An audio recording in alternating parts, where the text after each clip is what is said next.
ọ̀kan lára àwọn ọmọ olùdásílẹ̀ ìjọ The Redeemed Christian Church of God, ìyẹn ìjọ tó tóbi jù ní gbogbo Nàìjíríà, ìyẹn olóògbé Josiah Akíndayọ̀mí, pásítọ̀ Títílayọ̀ Akíndayọ̀mí Adéwálé ni là ń sọ nípa o. Màmá náà máa ti sọ̀rọ̀ síta báyìí, ó ti sọ̀rọ̀ sókè lórí awuyewuye tó gba orí ẹ̀rọ ayélujára àti gbogbo Nàìjíríà wípé ó yẹ̀yẹ́ alákòóso àgbà ìyẹn the general overseer ti ìjọ Redeemed, pásítọ̀ Enoch Adéjàre Adébóyè, ipò yẹ̀yẹ́ bàbá náà wípé ó ló fẹ́ jẹ bàbá òun máyé. Pásítọ̀ Títílayọ̀ Akíndayọ̀mí Adéwálé, ọmọ olùdásílẹ̀ ìjọ Redeemed, ó ti jẹ́ kó dì í mọ̀ pé kò sóòótọ́ nínú ẹ̀ o. Ó lóun ò yẹ̀yẹ́ pásítọ̀ Adébóyè, òun ò tú àṣírí ẹ̀, òun ò sì jẹ́ pé òun ò sì sọ ohunkóhun tó jọ pé ó fẹ́ jẹ bàbá òun máyé. ẹ rántí wípé ní orí ẹ̀rọ ayélujára ni wọ́n ti ní pásítọ̀ Títílayọ̀ Akíndayọ̀mí Adéwálé ó kọ ọ̀rọ̀ síta nípasẹ̀ bí pásítọ̀ Adébóyè bí ó ṣe ń ṣe ìjọba bẹ́ẹ̀. wọn lóbìnrin náà kọ nínú àpilẹ̀kọ ẹ̀ wípé ọ̀pọ̀ àwọn pásítọ̀ tó gbajúmọ̀ lórílẹ̀‐èdè Nàìjíríà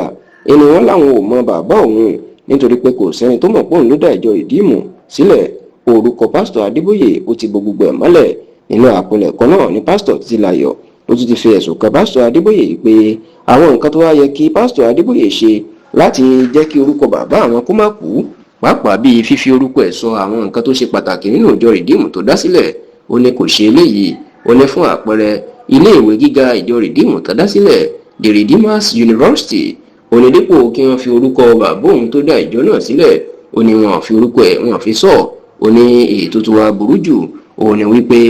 nígbà tí wọ́n fẹ́ kọ́ ilé ọ̀gá àgbà ilé ìwé náà, Vice Chancellor's Building, ó ní níṣe ni ó jẹ́ pé orúkọ pásítọ̀ Adébóyè ni wọ́n fi sọ wọn àti ìrántí bàbá òun tó dá ìjọ sílẹ̀. bẹ́ẹ̀ ló tún ní ilé tí wọ́n ti ń kẹ́kọ̀ọ́, ìyẹn ẹ̀ka tí wọ́n ti ń kẹ́kọ̀ọ́ nípa ìmọ̀ ìṣègùn àti sáyẹ́ǹsì ní ilé ìwé gíga náà, olórúkọ ìyàwó pásítọ̀ Adébóyè, ìyẹn pásítọ̀ Folú Adébóyè ni wọ́n tó fi sọ. ó ní kí ló dé tí wọ́n wá rántí bàbá òun, wọ́n fẹ́ jẹ bàbá òun máyé ni, tó sì jẹ́ kó di mímọ̀ wípé gbogbo orú nǹkan báyìí ó ní kò yẹ kó máa rí bẹ́ẹ̀ o, nítorí pé bàbá òun bí ò bá fi pásítọ̀ Adébóyè sí alákòóso ìjọ Redeemed lọ́pọ̀ ọdún sẹ́yìn, ó ní òsẹ́ni tó lè mọ bàbá mọ̀ ní òní yìí. ṣá o, ní ọjọ́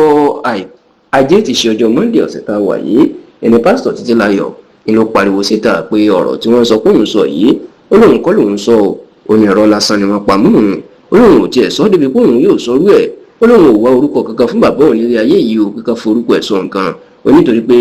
kí bàbá òun bá ti rí ọ̀run rere wọ̀ ó ní inú tó inú sì jẹ́ gbogbo kìrìsìtẹ́nì lógún, tó sì ní òun wà lẹ́yìn pásítọ̀ Adébóyè, òun sì tó ń gbàdúrà fún láti máa tẹ̀ síwájú.